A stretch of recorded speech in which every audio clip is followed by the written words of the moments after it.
श्रीमन्नारायण दशकम् 88 प्रागेवाचार्यपुत्रा हृतिनिशमनया स्वीयशत्सूनुवीक्षाम् काङ्क्षन्त्या मातुरुक्त्या सुतलभुविबलम् प्राप्यतेनार्चितस्त्वम्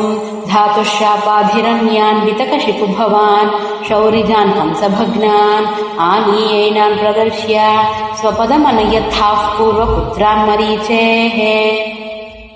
श्रुतदेव इति श्रुतम् द्विजेन्द्रम् बहुलाश्वम् नृपतिम् च भक्तिपूर्णम् युगपत्वमनुग्रहीतु कामो मिथिलाम् प्रापिथ तापसैः समेतः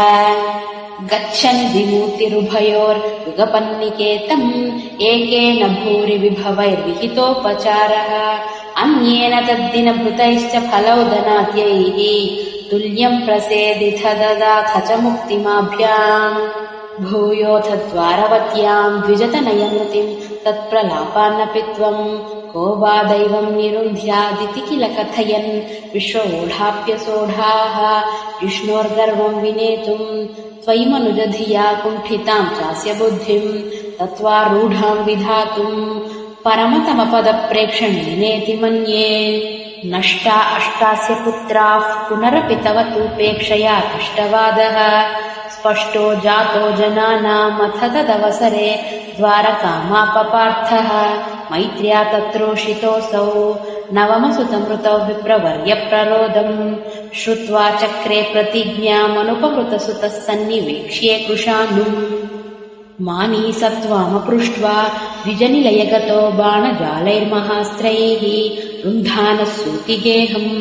पुनरपि सहसा दृष्टनष्टे कुमारे याम् यामैन्द्रीम् तथान्यास्तुरवरनगरीर्विद्यया सात्य सद्यो मोघोद्योगः पतिष्यन् हुतभुजि भवता सस्मितम् वारितोऽभूत् सार्धन्तेन प्रतीचीम् दिशमतिजविना स्यन्दनेनाभियातो लोकालोकम् व्यतीतस्तिमिरभयमथो चक्रधाम्ना निरुन्धन् चक्रांशुक्लिष्टदृष्टिम् स्थितमथ विजयम् पश्य पश्येति वाराम् पारे त्वम् प्राददर्शः किमपि हितमसाम् दूरदूरम् पदम् ते तत्रासीनम् भुजङ्गाधिपशयनतले दिव्यभूषायुधाद्यैः आवीतम् पीतचेलम् प्रतिनवजलदश्यामलम् श्रीमदङ्गम् मूर्तीनामीशितारम् परमिह तिसृणामेकमर्थम् श्रुतीनाम् त्वामेव त्वम् परात्मन् प्रियसखसहितो नेमिथ क्षेमरूपम् युवाम् मामेव द्वावधिकविवृताम् तर्पिततया विभिन्नौ संद्रष्टुम् स्वयमहमहार्षम् द्विजसुतान् नयेतम् द्रागेतानिति खलु वितीर्णान् पुनरमून्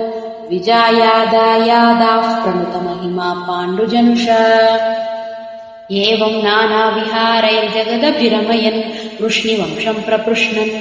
ईजानो यज्ञभेदैरतुलविहृतिभिः प्रीणयन्नेण नेत्राः भूभारक्षेपदम्भात् पदकमलजुषाम् मोक्षणायावतीर्णः पूर्णम् ब्रह्मैव साक्षाद्यदुषु मनुजता रूषितस्त्वम् व्यलासीः प्रायेण द्वारवत्यामवृतदयितदा नारदस्त्वद्रसार्द्रः तस्माल्लेभे कदाचित् खलु सुकृतनिधिस्त्वत्पिता तत्त्वबोधम्